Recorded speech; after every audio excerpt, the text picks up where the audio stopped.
नमस्कार, आप देख रहे हैं प्राइम टीवी इंडिया। मैं मोलाशील शुक्ला आपके साथ। खबर जोरदार में आगे बढ़ेंगे, खबरों में आगे बढ़ेंगे, लेकिन उससे पहले आपको बड़ी खबर बता देते हैं कि उत्तर प्रदेश सुल्तानपुर से खबर आ रही है, जहां पर सुल्तानपुर से इस वक्त की आपको बड़ी खबर बता रहे हैं। युवक की गोली मारकर हत्या की गई है। कई अन्य लोग गोली लगने से 7 घायल हुए हैं। मिट्टी खोदने को लेकर के यह विवाद हुआ था। सुल्तानपुर से जुड़ी हुई आपको खबर बता रहे, सूचना के बाद मौके पर पहुंची पुलिस और दोस्तपुर थाने क्षेत्र के धर्मपुर गांव की यह घटना बताई जा रही है कि जहां पर सुल्तानपुर से इस वक्त की बड़ी खबर बता रहे हैं आपको। एक युवक को गोली मारकर हत्या कर दी गई है, साथ ही अन्य लोगों को भी गोली लगने से लोग घायल हुए हैं। मिट्टी खोदने को लेकर के विवाद हुआ था, जिसके चलते ये गोली लगी है और सूचना के बाद मौके पर पहुंचे पुलिस, लेकिन ये पूरा मामला दोस्तपुर थाने क्षेत्र का बताया जा रहा है। दोस्तपुर थाने क्षेत्र, सुल्तानपुर से जुड़ी हुई खबर। युवक की गोली मारकर हत्या की गई है, साथ ही अन्य लोगों को भी गोली लगी है। पूरा विवाद मिट्टी खोदने को लेकर के हुआ।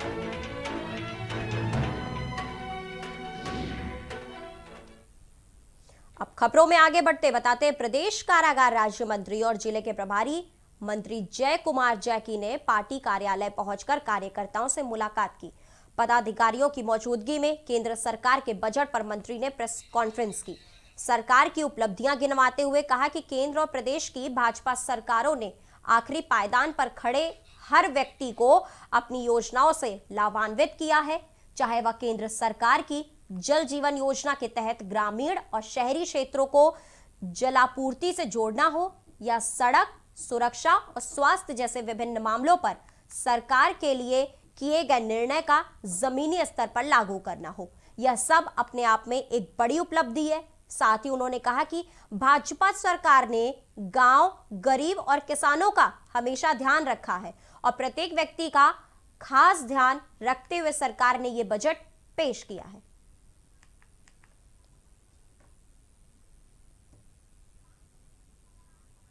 तो आपको खबर हम बता रहे हैं कि जहां पर बीजेपी प्रभारी जय कुमार जैकी ने एक प्रेस कॉन्फ्रेंस किया, उसमें बीजेपी की उपलब्धियां उन्होंने गिनवाया कि उन्होंने ग्राउंड पर जाकर के जनता के लिए, गरीब के लिए क्या कुछ किया है और जो बजट पेश हुआ है उनके फेवर में किया गया है। उनसे जुड़ी हुई हर समस्याओं को देखते हुए ये बजट पेश किया गया है। इसी को लेकर के पूरा प्रेस कॉन्फ्रेंस किया गया। बीजेपी कार्यालय पहुंचकर कार्यकर्ताओं को उन्होंने संबोधित किया। प्रभारी मंत्री जय कुमार जैकी ने यह प्रेस कॉन्फ्रेंस करवाई थी, जिसमें उन्होंने बीजेपी की हर उपलब्धियां गिनवाई। औरैया से आपको यह खबर बता रहे हैं, जहां पर औरैया में बीजेपी ने प्रेस कॉन्फ्रेंस किया।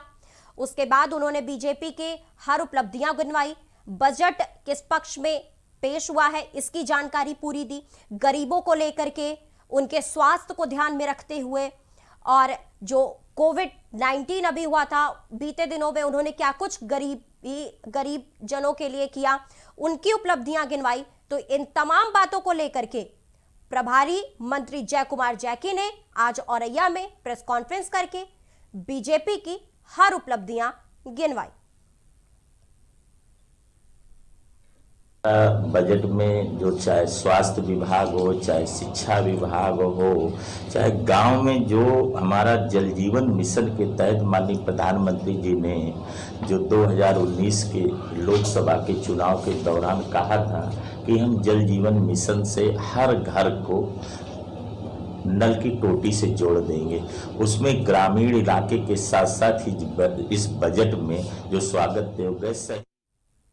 अब खबर बताते हैं, दिल्ली में बजरंग दल के कार्यकर्ता रिंकू शर्मा की जिहादियों ने की गई हत्या के विरोध में हरदोई और सीतापुर के बजरंग दल कार्यकर्ताओं ने संयोजक बजरंगी आलोक मिश्रा के नेतृत्व में महामहिम राष्ट्रपति महोदय को संबोधित एक ज्ञापन उप जिलाधिकारी को देकर कड़ी कार्रवाई करने की मांग की है।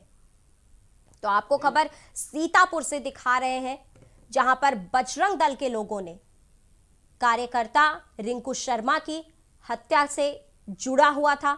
बजरंग दल के कार्यकर्ताओं ने एसडीएम को एक ज्ञापन सौंपा और बजरंग दल के कार्यकर्ताओं ने जब ये ज्ञापन सौंपा और ये पूरा रिंकू शर्मा की हुई हत्या को लेकर के ज्ञापन सौंपा गया था। पूरा ज्ञापन उप जिलाधिकारी को देकर कड़ी कार्रवाई की साथ ही मांग की गई है। तो दिल्ली में हुई हिंसा, रिंकू शर्मा को लेकर के सीतापुर में एक आंदोलन किया गया जिसमें बजरंग दल के कार्यकर्ताओं ने एसडीएम को ज्ञापन सौंपा है और उस ज्ञापन में जो ज्ञापन सौंपा गया उप जिलाधिकारी को देकर के एक कड़ी कार्रवाई की मांग की गई है। बजरंग दल के कार्यकर्ता रिंकू शर्मा, जिनकी हाल ही में अभी दिल्ली के मंगोलपुरी में उनकी हत्या की गई है, तो बजरंग दल के कार्यकर्ताओं ने, सीतापुर के बजरंग दल के कार्यकर्ताओं ने एसडीएम को ज्ञापन देकर के उप जिलाधिकारी को एक ज्ञापन सौंपा है और उसमें कड़ी कार्रवाई की मांग की है।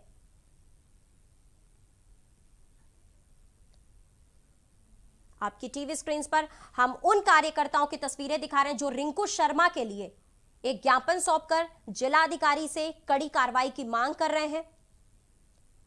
अभी हाल ही में दिल्ली के मंगोलपुरी में रिंकू शर्मा की हत्या हुई है।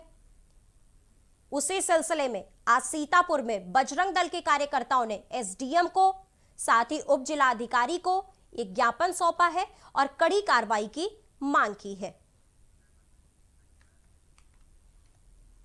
अब खबर अलीगढ़ से। अलीगढ़ में विद्युत विभाग की लापरवाही के साथ साथ कुछ लोगों की दबंगई सामने आई है। थाना बरला के पास एक किसान को बिजली विभाग ने लाखों रुपए का बिल थमा दिया। परेशान किसान ने इस मामले में विभाग के दफ्तरों के कई चक्कर लगाए थे। इसी बीच एसडीओ अपनी टीम के साथ घर का कनेक्शन काटने के लिए मौके पर पहुंच गई। किसान ने जब एसडीओ के आगे बिल की सच्चाई बताते हुए मिन्नतें करते हुए कनेक्शन काटने से रोकने का प्रयास किया तो गुस्साए एसडीओ सौरभ अग्रवाल ने किसान और उनके परिवार को थप्पड़ मार दिया। इसी से आहत होकर किसान ने आत्महत्या कर ली। अब लोगों की मांग है कि एसडीओ और जेई के खिलाफ हत्या के मामले में केस दर्ज किया जाए। घटना के बारे में सूचना मिलते ही पुलिस की टीम भी मौके पर पहुंच गई।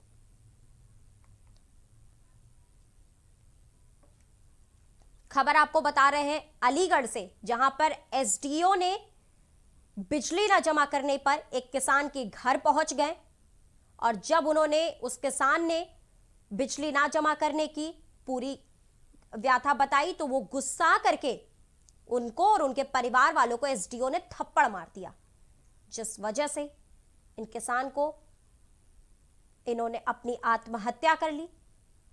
और इसके बाद अब गांव वाले हर कोई मांग कर रहे हैं कि एसडीओ और जेई को हटाया जाए उनके पद से। और ये तार काटे वीडियो बना रहे थे, चाचा ने हाथ जोड़े और उनके साथ मारपीट करके भगा दिए। उस आदमी ने डर के मारे फांसी लगा ली, ये कह रहे कि जेल भेज देंगे, ये कर देंगे। छोटे दिल के आदमी थे, सब बहुत गरीब आदमी है, उनका झोंपड़ी में रहना बसना है। देख रहे हैं आप जाके।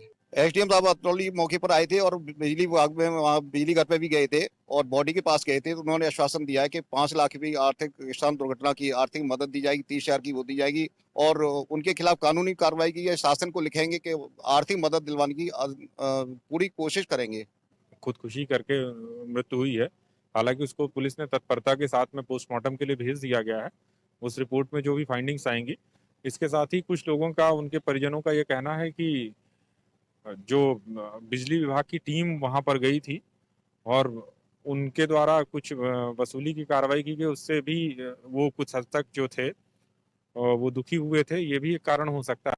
हमीरपुर के सिलोलर थाना क्षेत्र में 10 फीट गहरे बोरवेल में 3 साल की मासूम बच्ची गिर गई। घटना की जानकारी मिलते ही पुलिस की टीम बच्चों को बचाने के लिए फौरन पहुंच गई। पुलिस ने कड़ी मशक्कत के बाद बच्ची को सकुशल बाहर निकाल लिया। इसके बाद परिजनों ने थाना अध्यक्ष रीता सिंह सहित पूरे स्टाफ को बधाई दी। तो आपको खबर बता रहे कि एक 3 फीट गहरे बोरवेल में एक बच्ची गिर गई। उसके बाद सकुशल ये रेस्क्यू काम किया गया, बच्ची को बचा लिया गया। उसके बाद रीता सिंह को परिवार सहित और पूरे स्टाफ को बधाई दिया गया। आपको खबर हम हमीरपुर से बता रहे हैं, जहां पर एक 3 फीट गहरे बोरवेल में बच्ची गिर गई। उसके बाद बचाव का कार्य शुरू हुआ और सकुशल बच्ची को बाहर निकाल लिया गया। उसके बाद परिवार वालों ने रीता सिंह सहित थाना अध्यक्ष रीता सिंह सहित पूरे स्टाफ को शुभकामनाएं और बधाई दी। तो हमीरपुर से आपको हम तस्वीरें दिखा रहे हैं आपकी टीवी स्क्रीन पर कि बच्ची को किस तरीके से 3 फीट गहरे बोरवेल से सकुशल बाहर निकाल लिया गया। अब वो तस्वीरें लगातार अपनी टीवी स्क्रीन पर देख रहे हैं कि किस तरीके से बच्ची को सकुशल बाहर निकाला गया। उसके बाद परिवारजन ने बच्चे के निकलने के बाद थाना अध्यक्ष रीता सिंह सहित पूरे स्टाफ को बधाई दी। तो आपको हम हमीरपुर से तस्वीरें दिखा रहे हैं जहां पर 3 फीट गहरे बोरवेल में एक छोटी बच्ची गिर गई थी, फिर उसको सकुशल बाहर निकाला गया उस बोरवेल से और जब उसे पुलिस ने बचा लिया तो थाना अध्यक्ष सहित पूरे स्टाफ को परिवारजनों ने बधाई दी। ये सिसोलर थाना क्षेत्र के सिसोलर ग्राम के रहने वाले थे। वो लड़की एक बोरवेल में गिर पड़ी जिसकी गहराई 10-12 फीट के करीब थी। पुलिस को सूचना मिली, पुलिस तत्काल मौके पर पहुंची और गांव वालों की मदद से लड़की को सकुशल बोरवेल में से निकाला गया। लड़की सुरक्षित है, उसका मेडिकल चेकअप कराया गया, ठीक है। इसके लिए गाँव वाले और पुलिस बधाई के पात्र हैं, इसके लिए पुरस्कृत किया जाए। समाजवादी पार्टी की महिला कार्यकर्ताओं ने महिला घेरा कार्यक्रम के तहत बड़ी संख्या में एकत्र होकर केंद्र और प्रदेश सरकार के विरोध में नारेबाजी की और महिलाओं के प्रति बढ़ रहे अपराधों के विरोध में प्रदर्शन किया। वहीं प्रदर्शनकारी महिलाओं का कहना है कि प्रदेश में भाजपा की सरकार है और लगातार महिलाओं के प्रति अपराध हो रहे हैं। सपा द्वारा महिलाओं के लिए लाई गई कल्याणकारी योजनाओं को बंद कर दिया गया है। इन्हीं सब बातों को लेकर आज हमने ये विरोध प्रदर्शन किया है। तो अलीगढ़ से आपको हम सीधी तस्वीरें दिखा रहे हैं उन महिलाओं का जिन महिलाओं ने ये प्रदर्शन, विरोध प्रदर्शन आज किया बीजेपी के खिलाफ, बीजेपी सरकार के खिलाफ। उन्होंने कहा कि सपा जितनी भी महिलाओं के पक्ष में हितकारी योजनाएं लाई थी उन्हें सब बीजेपी ने बंद कर दिया है और बीजेपी महिलाओं के प्रति बिल्कुल भी जागरूक नहीं है। पीएम और सीएम को चूड़ियां भेंट करने के उन्होंने पोस्टर्स लिए थे हाथ में। तो हमीरपुर से आपको हम तस्वीरें दिखा रहे हैं जहां पर महिलाएं प्रदर्शन करती हुई नजर आ रही हैं। उन्होंने सपा की बात लगातार करते रहे कि महिलाएं बिल्कुल जागरूक नहीं हैं। भाजपा सरकार ने सपा के हर महिलाओं की जागरूकता के लिए जो भी उन्होंने अभियान चलाया था वो सब बंद कर दिया है और भाजपा बिल्कुल भी जागरूक महिलाओं को लेकर के नहीं है। हम अपने अखिलेश भैया के वाकई उस वजह से आए हैं यहाँ पे। हमारे अखिलेश भैया हो जाए, हम अखिलेश भैया को जिताना चाहते हैं कि हमारे अखिलेश भैया ने अच्छे काम करे हैं, खूब अच्छे करे। हर एक बात में सब समाजवादी पेंसिल दी और समाजवादी एम्बुलेंस गाड़ी चलाई। उनके राज्य में गाड़ी भी बंद नहीं भई। और मौजूदा सरकार में किस तरीके की समस्याओं का सामना करना पड़ रहा है?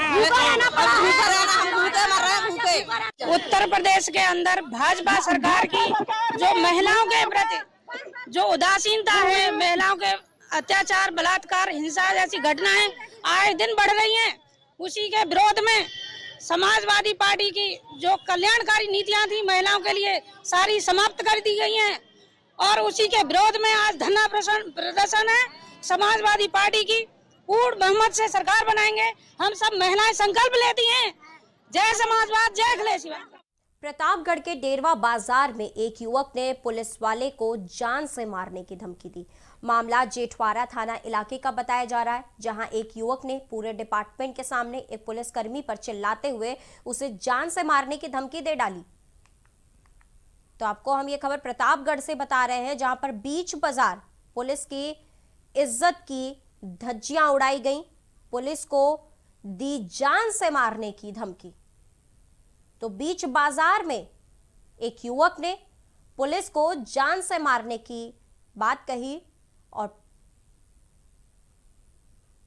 तो पुलिस को एक युवक ने भरे बाजार में धमकी दे डाली जान से मारने की। आपको हम वो तस्वीरें भी दिखा रहे हैं, युवक की भी और उस पुलिस की भी, जो नोकझोंक हुई, जिस बीच उस युवक ने पुलिस को जान से मारने की धमकी तक दे डाली।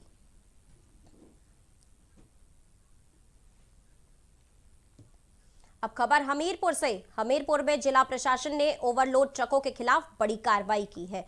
सदर एसडीएम और सीओ ने करीब 24 ओवरलोड ट्रकों के खिलाफ एक्शन लिया है और कई गाड़ियों को सीज कर दिया था। बताया जा रहा है कि आरटीओ के नाक के ओवरलोडिंग का खेल चल रहा था। अब एसडीएम की कार्रवाई से ट्रक मालिकों में हड़कंप मच गया है।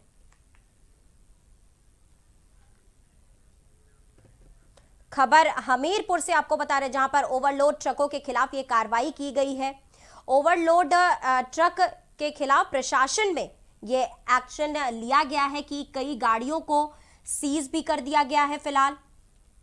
और ओवरलोड ट्रकों के खिलाफ प्रशासन ने ये सख्त एक्शन लिया है कि कई गाड़ियों को उन्होंने सीज किया। हमीरपुर से आपको हम खबर बता रहे हैं कि जिनमें कई गाड़ियों को प्रशासन ने सीज करते हुए ये बड़ा एक्शन लिया है उनके खिलाफ। ओवरलोड ट्रकों के खिलाफ, जो ओवरलोड ट्रकें जा रही थीं, उनके खिलाफ प्रशासन ने एक कड़ा रुख अपनाया है कि उनको सीज कर दिया गया है। तो हमीरपुर से हम आपको ये खबर लगातार बता रहे थे। इसके बाद अब आपको पुलवामा से जुड़ी हुई खबर बता देते, जहां पर 14 फरवरी का नाम आते ही युवाओं को वैलेंटाइंस डे की याद तो जरूर आती है, लेकिन प्राइम टीवी आज के दिन पुलवामा में शहीद हुए उन जवानों के लिए श्रद्धांजलि समर्पित करता है। 14 फरवरी 2019 के दिन 2500 जवानों पर आतंकियों ने हमला कर दिया था, जिसपे न सिर्फ जवान शहीद हुए थे, बल्कि जिस बस में वो जा रहे थे उसके परखच्चे तक उड़ गए थे। देखिए हमारी इस रिपोर्ट में। दिन था गुरुवार, तारीख 14 फरवरी 2019, यानी वैलेंटाइन डे, और समय करीब दोपहर के 3:30। जम्मू श्रीनगर राष्ट्रीय राजमार्ग पर करीब 2500 जवानों को लेकर 78 बसों में सीआरपीएफ का काफिला गुजर रहा था। सामान्य दिन की तरह ही उस दिन भी सीआरपीएफ के वाहनों का काफिला अपनी धुन में जा रहा था। घाटी में आतंकी गतिविधियों को देखते हुए काफिले में चल रहे सभी सुरक्षाकर्मी सतर्क थे। सड़क पर उस दिन भी सामान्य आवाजाही थी। सीआरपीएफ का काफिला पुलवामा पहुंचा ही था, तभी सड़क के दूसरे साइड से सामने से आ रही एक कार ने सीआरपीएफ के काफिले के साथ चल रहे वाहन में टक्कर मार दी। जैसे ही सामने से आ रही एसयूवी काफिले से टकराई और जब तक सीआरपीएफ के जवान कुछ समझ पाते, तब तक विस्फोटकों से लदी इस कार ने ऐसा धमाका किया जिससे पूरा देश दहल उठा। 14 फरवरी का दिन भारत इतिहास में काला दिन साबित हो गया। सड़क के दूसरी तरफ से आकर आतंकी की कार ने सीआरपीएफ जवानों के काफिले के एक वाहन में टकराकर ऐसा धमाका किया जिसमें न सिर्फ जवान शहीद हुए बल्कि बस के परखच्चे उड़ गए। ये बात भारतीय जवान जब तक समझ पाते, तब तक आतंकियों ने गोलियां बरसाना शुरू कर दी। इसके बाद भारतीय जवानों ने भी तुरंत पोजीशन ली और काउंटर फायरिंग शुरू कर दी। सीआरपीएफ जवानों की फायरिंग को देख आतंकी वहां से भाग निकले। धमाका इतना जबरदस्त था कि कुछ देर तक सब कुछ धुआं-धुआं हो गया। जैसे ही धुआं हटा, वहां का दृश्य इतना भयावह था कि इसे देख पूरा देश रो पड़ा। उस दिन पुलवामा में जम्मू कश्मीर श्रीनगर राष्ट्रीय राजमार्ग पर जवानों के शव इधर उधर बिखरे पड़े थे। चारों तरफ खून ही खून और मांस के टुकड़े दिख रहे थे। जवान अपने साथियों की तलाश में जुट गए। तुरंत पूरे देश में हाहाकार मच गया, क्योंकि जब तक हमारे देश के 40 बहादुर जवान शहीद हो चुके थे। कई जवान घायल अवस्था में तड़प रहे थे। सेना ने बचाव कार्य शुरू किया और उन्हें तुरंत ही अस्पताल ले जाया गया। बचाव कार्य और सर्च ऑपरेशन दोनों एक साथ चल रहे थे। इस हमले को अंजाम देने वाले आत्मघाती हमलावर आतंकी आदिल अहमद डार था।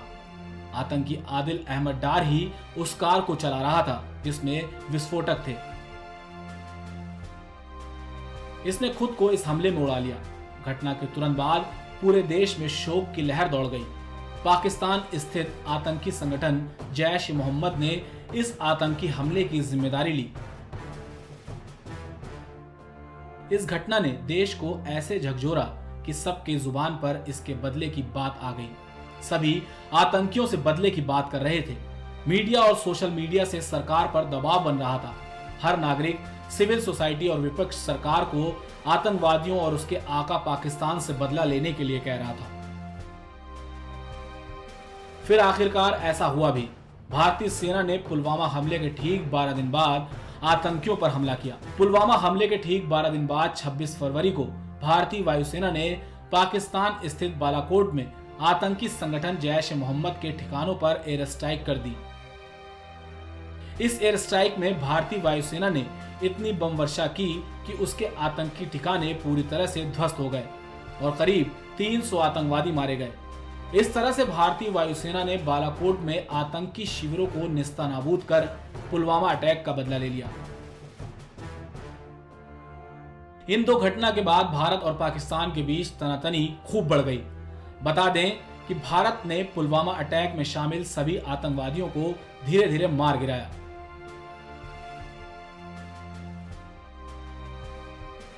पुलवामा हमला एक ऐसा हमला था जिसने सभी को झकझोर कर रख दिया था।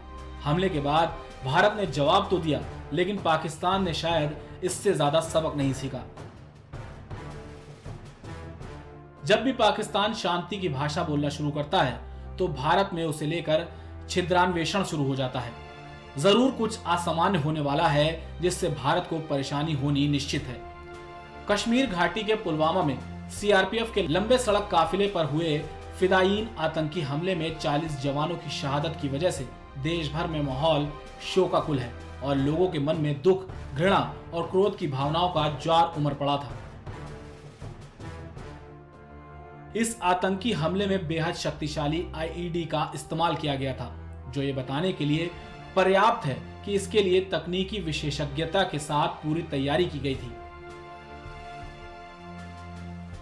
गौरतलब है कि पठानकोट एयरबेस पर पाकिस्तानी फिदायीन हमले के बाद उरी और नगरोटा के आर्मी कैंपों पर बड़े आतंकी हमले हुए थे। उसके बाद पुलवामा। इससे पता चलता है कि हालात में कोई खास बदलाव नहीं हुआ था। ये पहली बार देखने में आया था जब जम्मू कश्मीर में वाहन में विस्फोटकों से भरी आईईडी का इस्तेमाल किया गया। आतंकियों को इस रणनीति में मिली सफलता से घाटी में चल रहे आतंकवाद रोधी अभियानों में एक नया चरण शामिल हो गया है। ऐसी किसी भी घटना को पाकिस्तान में बैठे आतंकियों के आकाओं द्वारा बारीकी से सोच विचार कर अंजाम दिया जाता है, जिसमें पाकिस्तानी सेना के मुख्यालय और इंटर सर्विस इंटेलिजेंस का हाथ होता है। एक के बाद एक अचानक होने वाली आतंकी हमले से भारत तुरंत उसका जवाब देने की स्थिति में नहीं होता है और न ही ऐसा हो पाना संभव है। कश्मीर की जटिलता के समाधान के लिए रणनीति तैयार करने हेतु देश में कोई बेहतर ठोस पहल होती दिखाई नहीं देती। इसी कमी का लाभ हमारी पूर्वी और पश्चिमी सीमा पर स्थित चीन और पाकिस्तान ने अलग अलग और एक साथ मिलकर भी उठाया है। भारत 3 दशकों से पाकिस्तान की उस रणनीति का सामना कर रहा है जिसमें भारत को लहूलुहान करने के लिए वह आतंकवादियों और धार्मिक कट्टरपंथियों का सहारा लेता है। हमारे देश के राजनेता अधिकांश समय चुनावी राजनीति में लिप्त रहते हैं और यह भी एक बड़ा कारण है जिसकी वजह से राष्ट्रीय सुरक्षा को दशकों से उपेक्षा का सामना करना पड़ रहा है। हमारी सेना में संगठन के स्तर पर और सैन्य साजो सामान की उपलब्धता पर इसका असर स्पष्ट देखा जा सकता है। और डेस्क प्राइम टीवी। इसी के साथ इस बुलेटिन में फिलहाल इतना ही, लेकिन देश दुनिया की तमाम खबरों के लिए आप लगातार बने रहिए प्राइम टीवी के साथ।